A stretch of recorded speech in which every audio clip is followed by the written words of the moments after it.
We have a formidable team. The research director, Baso, seated right here, very hardworking, and I'll take this chance.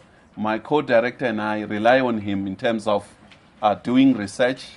He's doing his PhD at Wits University, but he has been with us for more than a year. We have quite a number of other colleagues, Charles Bongani, who's at IGD as we speak, and a huge team of Chinese teachers who are here. I think all in all, 8 Chinese teachers. And therefore, we'll work closely with the University of Johannesburg Confucius Institute, but ours is much more research, seminars, dialogues. So we'll be sending people on the continent to do those measurements. And with assistance that we are getting from the ambassador and all other, and I've been speaking to the British among us and saying we work together. The elephant is too big. We need to concentrate on having reliable statistics. I think that is quite critical for us. Let me take this opportunity to call Dr. Mongani to come from JIAS. He's the deputy director at JIAS, a leading scholar. He has written a very important book on the history of the ANC through the lenses of one of the most important leaders. I think it's an outstanding piece of work that he did, and at the moment they are doing quite a number of projects, and we've lined up quite a number of scholars that we, JIAS and KEX, I like the new KEX, we are the KEX, and we'll be jointly hosting quite outstanding scholars from China and all over the world. My good doctor.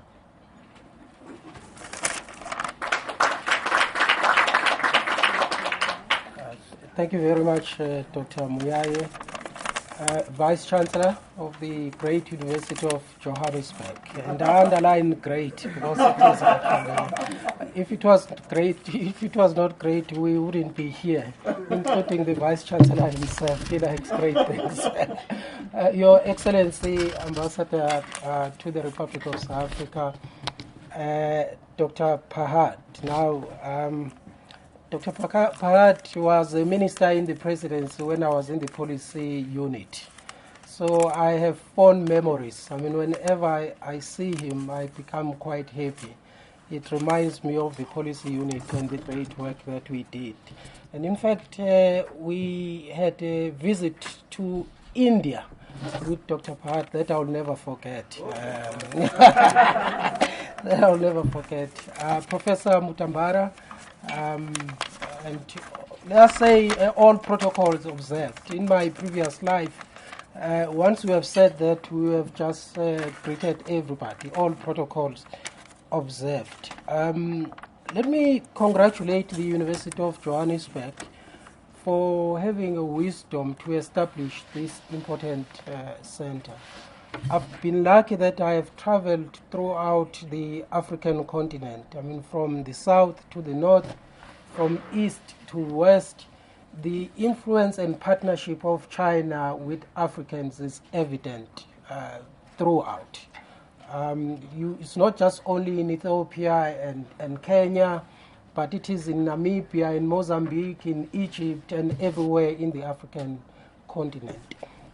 And I think it is quite significant that the University of Johannesburg has established this center to understand better this partnership and this relationship between China and the African continent. And of course, China is a member of BRICS, and so it's a member of FOCAC, participates in G77, so we can go on and on and on to talk about the relationship between China and the African continent, which I think we need to understand much better, what the implications are, and what it means for Africa and China moving into the future.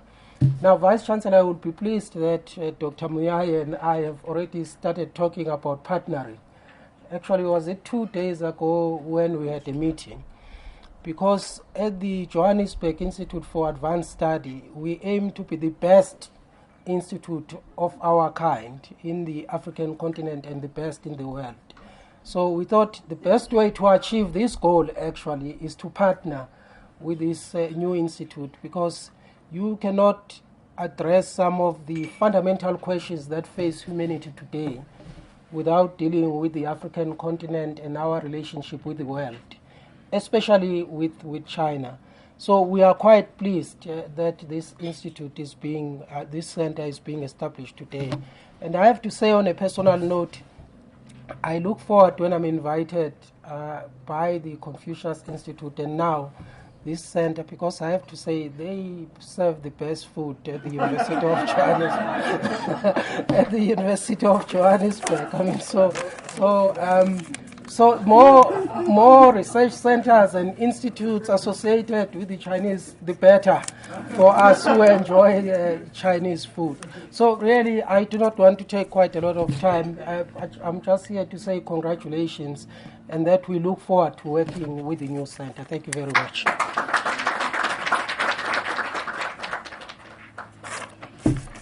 Thank you. I think next time we call you for the food, we'll do a book launch. That goes with it. In the interest of time, Dr. Linda, you would come, and then you'll be followed by Professor Arthur Mutambara.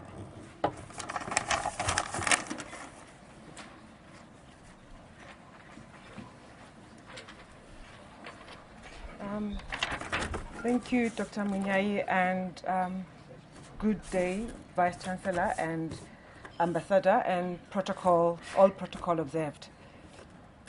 Thank you for the invitation, David, and as on behalf of the Strategic Initiatives and Administration Unit, which manages the universities, some of the universities' strategic object programs and initiatives in support of our 2025 strategic plan, I am rather pleased and honored to be offering the message of support to this newly established center.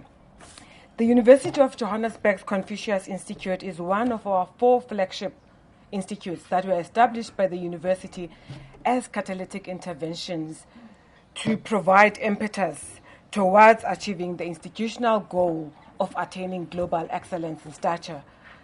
And over the last 3 years, with my office working closely with the Institute, we have seen the Institute realizing its mandate by building relations between Africa and China at many levels.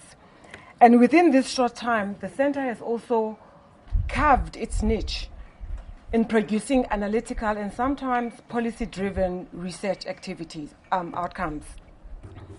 And I must say, I have noted with keenness and interest to understand why the framing of Africa-China relations rather than China-Africa relations. And to me, this then suggested the understanding of the leadership of the Institute of how this relationship will work and how they view it. It signals to me that they come in and engaging in this partnership from a perspective of Africa and from an African reference point. In that way, ensuring that indeed they will make sure that they enjoy a mutually beneficial relationship from the partnership. And with time, the Institute has garnered reputation in producing knowledge, new knowledge. And as David has indicated, that they have been hosting a number of seminars, dialogues, and also producing a number of different types of publications. And I do believe that the step in establishing this center is a drive towards strengthening their research outputs. And also, they're going to use this institute as a vehicle to attract third stream funding. For example, through attracting research grants to support the research activities of the center, while of course giving impetus to the closing of gap in the area of Africa-China studies. I also understand that the research that will be undertaken through this center will follow a multidisciplinary approach, with some outcomes, expected outcomes, to be in the line of the fourth industrial revolution, which the university welcomes greatly, in line with the new vision of the Vice-Chancellor, which has anchored our vision of attaining global excellence in stature in the context of the fourth industrial revolution. I'm actually looking back, reminded of 2 years ago when Dr. Munyai and I attended the annual Confucius Conference 2 years ago. And at the time, the Institute was a year old. To my surprise, the Institute was an envy of most Confucius Institute directors because of, amongst other things, because of the elevated stature that the university has offered the Institute. And also because of the beautiful facilities it has offered the Institute to make sure that it achieves the mandate offered to the Institute. And on behalf of the university and the office that I come from, I am here to indicate that and offer our continued commitment in supporting the Institute and the center to make sure that it really achieves what it has intended to do.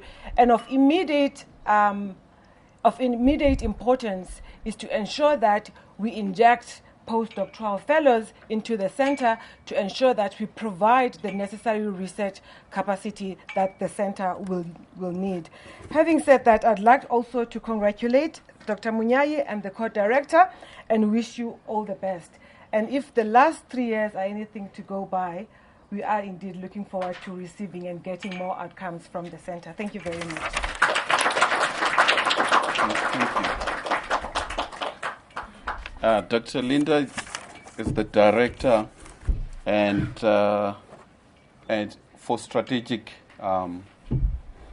planning, postgraduate, and all initiatives that drive our knowledge production in the university. Baso, I hope you are taking notes, particularly on the postdoc in front of the great Vice-Chancellor, so that we have the record that next year we're going to see more faces for postdoc. I'd like to invite our next speaker. I have known Professor Arthur Mtambara for many, many years. I stayed in Zimbabwe. I was in exile for 9 years, and I speak his language. I write, and I know the culture. And someone whose language is not far-fetched from Shona Venda. And I linked up with Prof. Arthur Mtambara before he was Deputy Prime Minister in Zimbabwe. Professor Arthur Mtambara was head of student movement at the University of Zimbabwe at the height of President Robert Mugabe. A terrible moment. I remember before we came back, 1990, I think it was 88, 89, he was arrested and locked up for raising views and differing, looking at how Zimbabwe was moving. It was a terrible time. He is a professor in robotics. He worked at NASA. He worked, one of the leading on the continent. And we are happy that at the moment, he's a visiting professor in our Faculty of Engineering. And he's also a great friend of both our neighbor, the Institute of Pan-African Thought and Conversation, and a great friend of UJCI and the center. We had one dialogue with Professor Arthur Mtambara And that dialogue was quite interesting. And Baso, I think you'll agree with me. It was one of our best for the year 2018. We looked at the role of China, Africa, in space. So yeah, I see some people are surprised why Africans are talking about space while we are not having enough food. India has problem.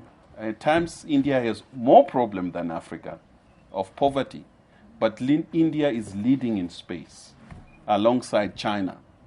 So I can't say much. We have our engineers here. I think while we are filling the belly, dealing with disease, dealing with infrastructure, we need to keep our eyes in the space because others are conquering the space. And by the time we get there, we might not get space.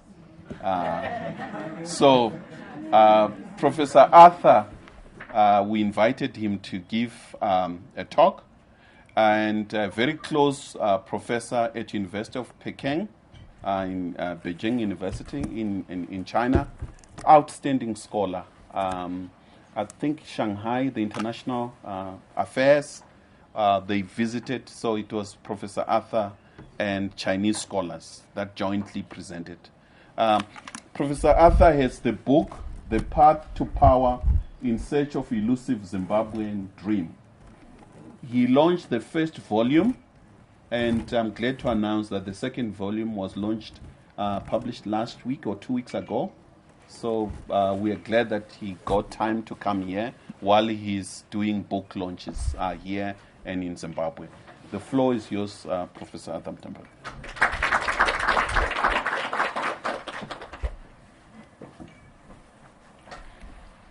Thank you very much for that propaganda. We are here to celebrate the establishment of the Center for African and Chinese Studies, CAX. What are we supposed to be doing in this joint?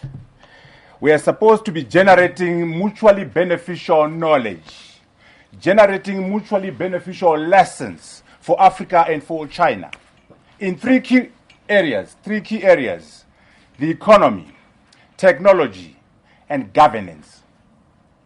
In terms of the economy, we are saying to ourselves, why don't we learn together with our brothers and sisters from China about how to become number 2 in the world? How did the Chinese do it?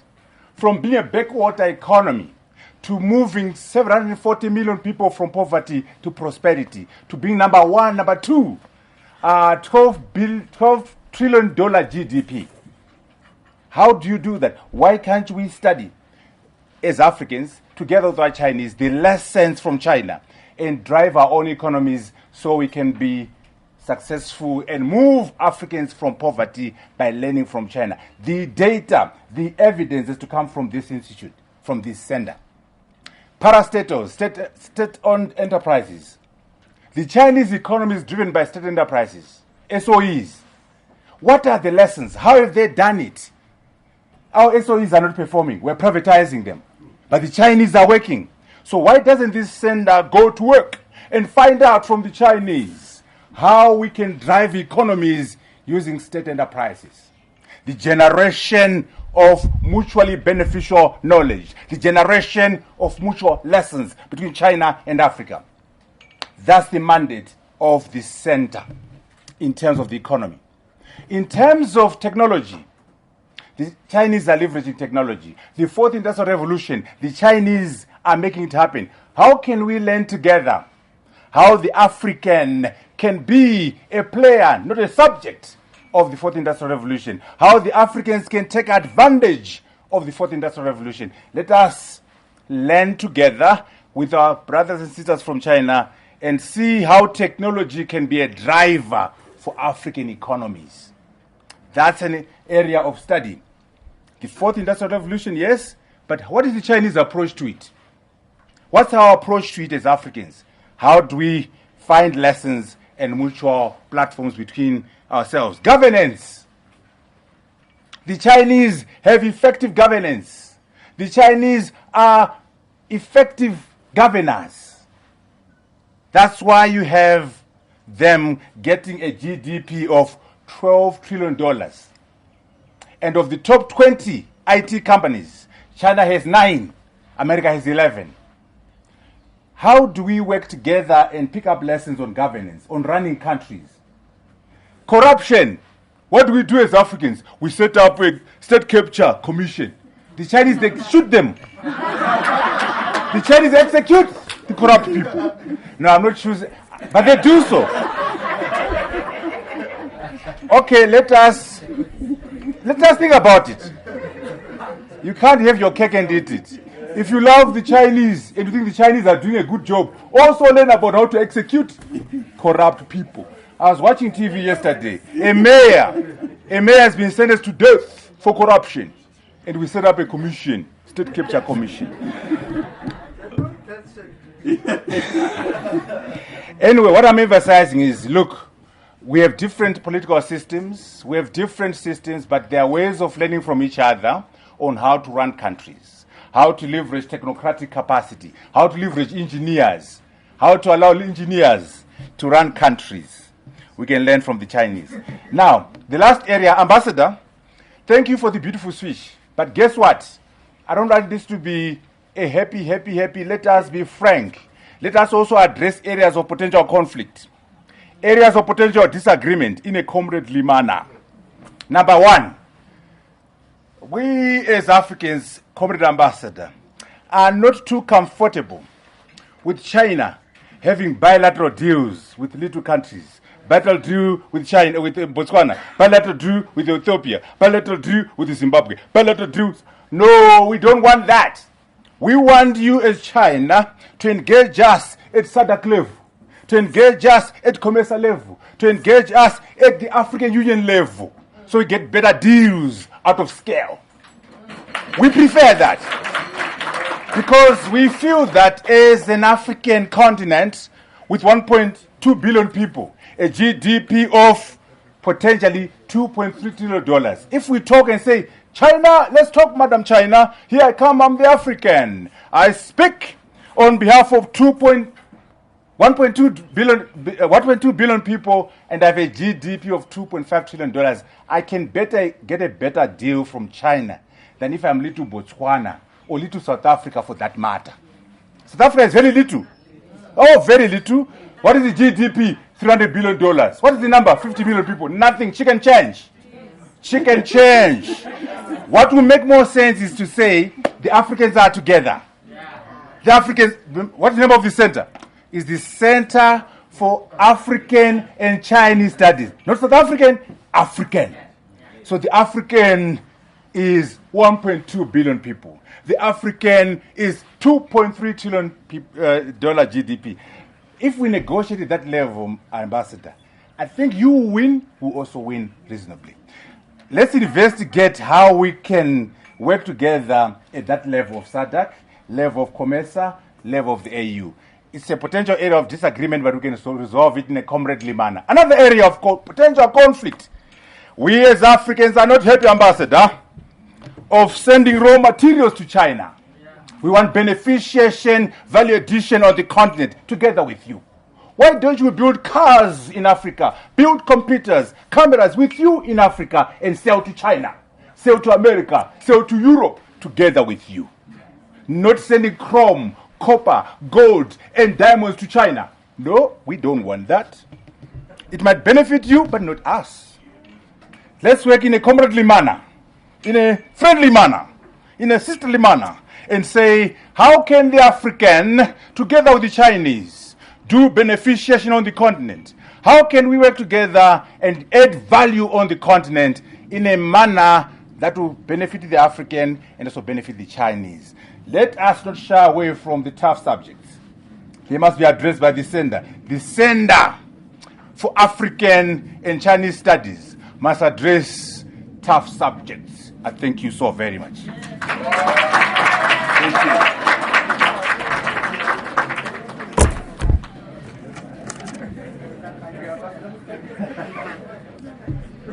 Thank you, Professor.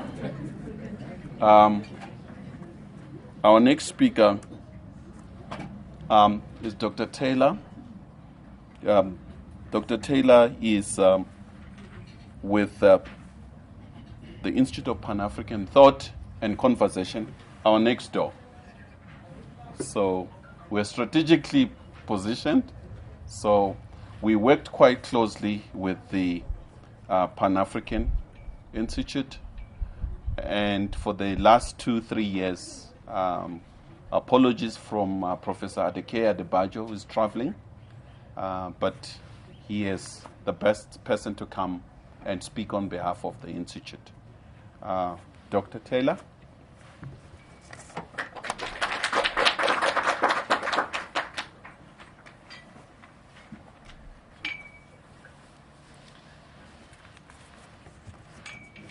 The Vice Chancellor, distinguished guests,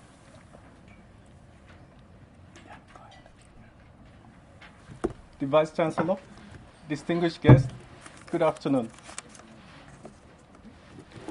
The Institute for Pan-African Thought and Conversation would like to congratulate the Confucius Institute on the establishment of this new center.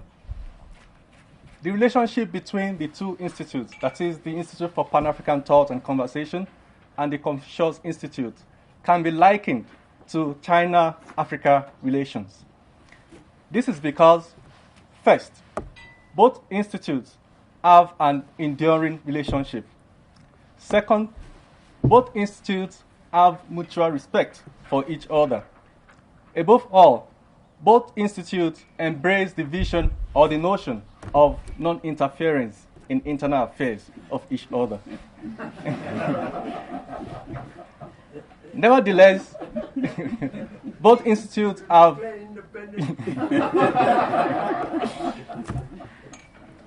ladies and gentlemen, nevertheless, the institutes have collaborated on many levels. For example, the Confucius Institute assists us in terms of the teaching of some of our modules. And on our part, we actively participate in the events organized by the Confucius Institute, such as the BRICS seminar, which was organized recently. Once again, we would like to congratulate you, and we hope that this initiative would further strengthen our relationship. And we also want to assure you that you can always count on us. Thank you. Thank you.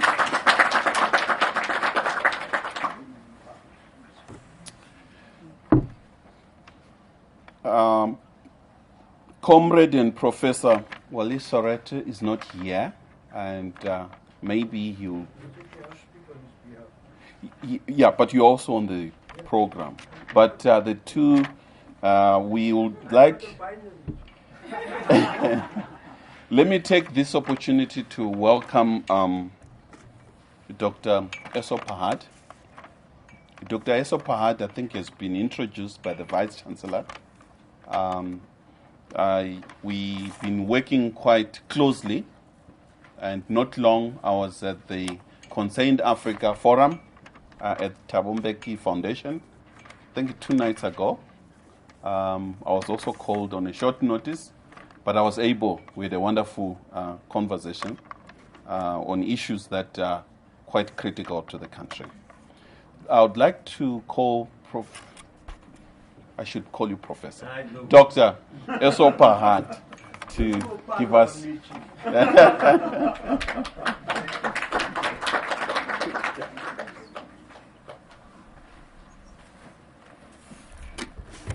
You can leave it here. I was going to take it home. Thanks, David and Professor. Let me speak on behalf of 2 people, myself and my journal, The Thinker, and the Concerned Africans Forum, because I am actually very concerned that Wally is not here. Because it's very unusual for Wally to agree to do something and not come. And I'm supposed to have lunch with him, so I hope he's okay and be in one piece for the lunch. First of all, let me just say, all protocol observed, warmest congratulations to the setting up of this Africa-China Center. There's no doubt that it's much needed, and there's no doubt that it has the possibility to play a very important role in helping us to better understand each other, but also in helping to strengthen the growing links and relationships between China and South Africa. With the thinker, of course, Bazo has been one of my prolific writers. Carry on, Bazo. And so has David. And we've published quite a lot of articles on China. I'll come back to some of the things Arthur raised, but in this latest issue which you have, I have an editorial on FOCAC and BRICS. And I think we're not paying enough attention, David, Ambassador, to one area that came out of the FOCAC meeting, which is that China has now undertaken to make available, I say 15 billion, but I think it's $5 billion, to enable countries in the continent to export to China. Now this is, in my view, a new element that has been introduced both in FOCAC as well as BRICS. And I think what we're not doing enough, and which needs to be done, is to begin to sit with the Chinese and say, what areas of the Chinese market would be available for products from the African continent so that we can begin to produce for export those products that China would import. Does it also help us to address the imbalance in the trade relations between the two sides? And I think the Chinese are opening up the opportunity. We haven't spoken enough about it. I think we need to speak more about it. I think we need to do serious, detailed studies on both sides so that we go beyond what Arthur was talking about, just the export of raw materials, but begin the process of the export of value-added products. But it requires some serious work. I think that would help. Also, the private sector in the continent, certainly the private sector in South Africa, also to begin to see what are the market opportunities in China. So I think we need to sit with China, we need to look at it, and I think the center is well placed to do that. The second one would be, and the ambassador knows this, and I raised this with the delegation that came from China. It's very clear that in the last few years, there has been a serious offensive, propaganda offensive, from the major Western countries, including their media, about the yellow peril, as they used to call it before. So this is a new yellow peril, which is that China is coming into the continent to do a number of things. One, to get the continent to be in great debt to them so that they will control the country and the land and everything else. And two, that because of this, China then wants to control the pace, direction of change in the continent. Now I'm saying it's a serious propaganda offensive, and it has to be dealt with by both sides. From us here in the continent, because we have to speak from the continent and try to demonstrate why it's not true, but also from China. And I noticed that China begin to do this now. For the first time I noticed that the ambassador has written an article in which he raised this question. But if we don't do that, what can happen is that we can begin the process of losing the battle for the minds and hearts of our people in terms of deepening and strengthening the ties between China and the African continent, specifically speaking about ourselves, China, and South Africa.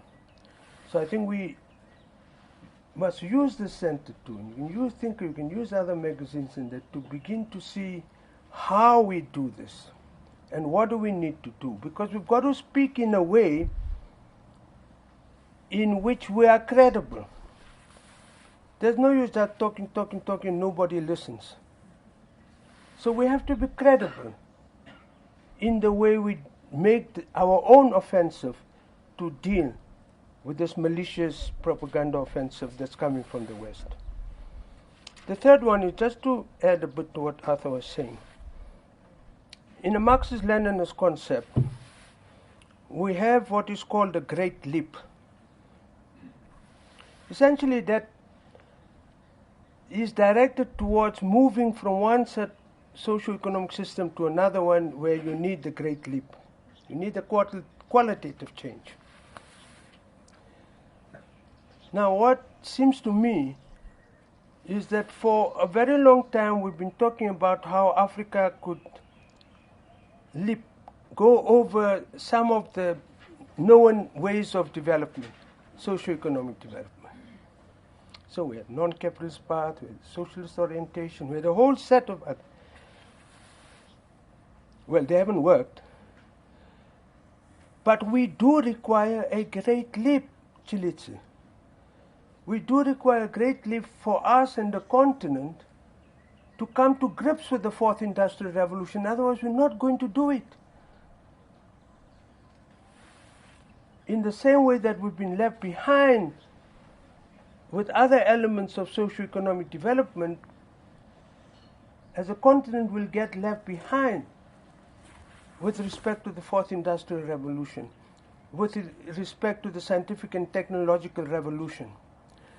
So we have to try to work out. Arthur says, yes, I'm agreeing with Arthur, but no use shouting about it.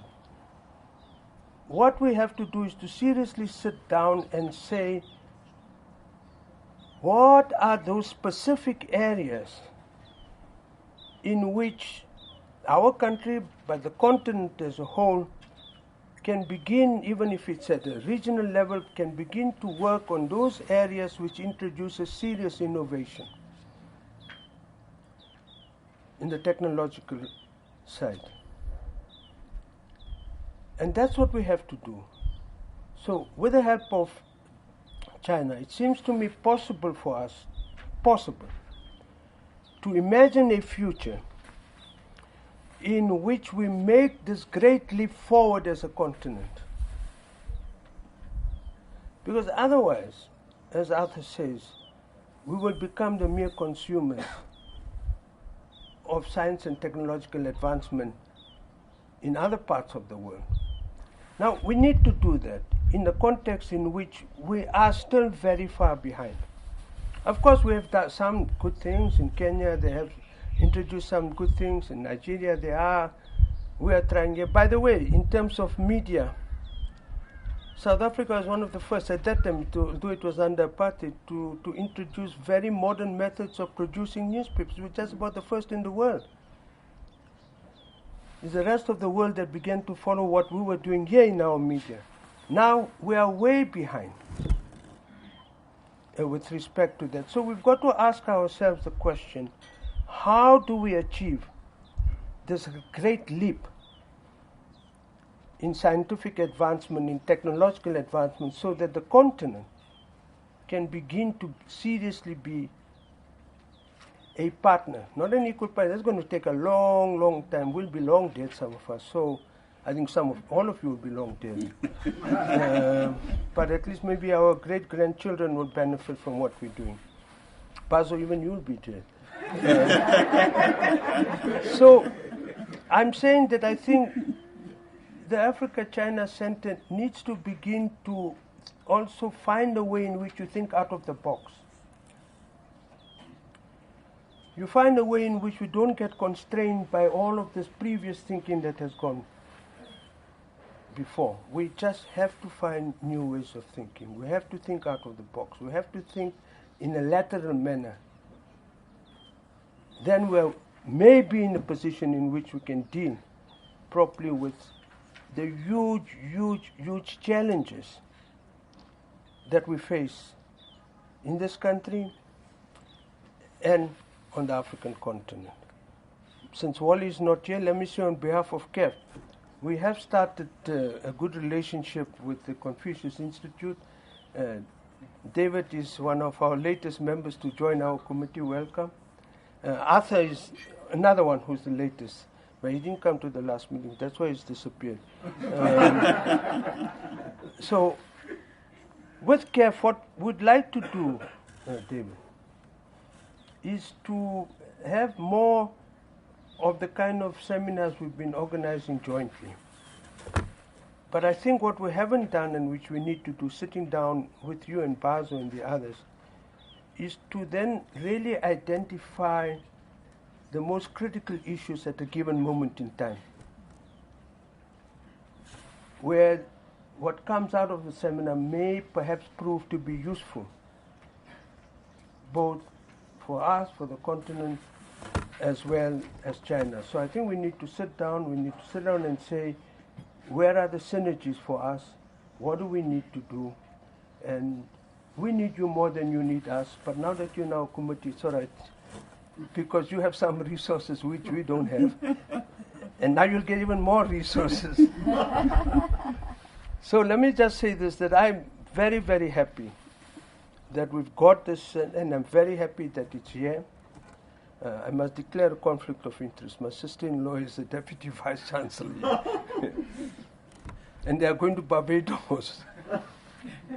So, we need this institute, but this institute must function properly. It cannot just rest on the fact that you've inaugurated it and then you do little things at a time. I'm saying think out of the box, think big, let us see how we can make an impact on the continent, but also in China itself. Lastly, let me just say, Ambassador, long before you came, as you will recall, it took us, I'm afraid, a long time before we established diplomatic relations with China, for a whole host of reasons. None of that your fault, it's all on our side. But China, we agreed with China to say, we discussed with them. And I must say the Chinese government was very good about it. No, just open some Chinese center here, which was done. Well, Aziz on his side as Deputy Foreign Minister agreed that he will just go and spend a lot of time with the Chinese ambassador. With Frank Chikane, who was at that time the Director General of the Presidency, I said, Frank, now let's do this. These bloody foreign affairs people, they have too much protocol. No, this one is not recognized as an ambassador. Leave foreign affairs alone. We'll go and recognize him as an ambassador, and from the presidency, we deal with him as an ambassador, which is what we did. But from that time, I think we made enormous, enormous strides in our bilateral relations and in our relations between the continent and China. So, all power to your elbows, to both of you. Thank you. Thank you. Ladies and gentlemen, we're going to really think out of the box as we've been advised to do so. And practically, at this moment, what we're going to do, we're going to have the last speaker before lunch, and then lunch will be saved while we're discussing. So we'll go after Madam Jessica. We're going to have the first table, these first two. They'll save 2 tables at a time. So we'll go to the next tent, dish the food, come and eat while we're speaking. And let me welcome Madam Jessica to the platform. She's a strategic partner for us. She runs a school. She's a businesswoman. Vice Chancellor, thank you. We work quite closely with her. So, Madam, the floor is yours. Thank you, David. Okay. Honorable Ambassador Mr. Lin Sun Tian, and all of our friends, brothers and sisters. Today, I'm so happy to enjoy this study happening. Actually, we hope this kind of study happening long time before in our Chinese community in South Africa. Actually, we are knowing the South Africa. We've been here such a longer time. We know how good South Africa. We know how good our homeland. But nobody put them together. Let both people know how this both country, the people have a same vision for the future. And we are actually come from the same the beginning before. Also, like Ambassador said this, 20 years ago, we see the South Africa is also such good, everything, especially on the infrastructure side. And that time when I'm coming South Africa at 27 years ago, I see that such a beautiful highway and such a beautiful the environment.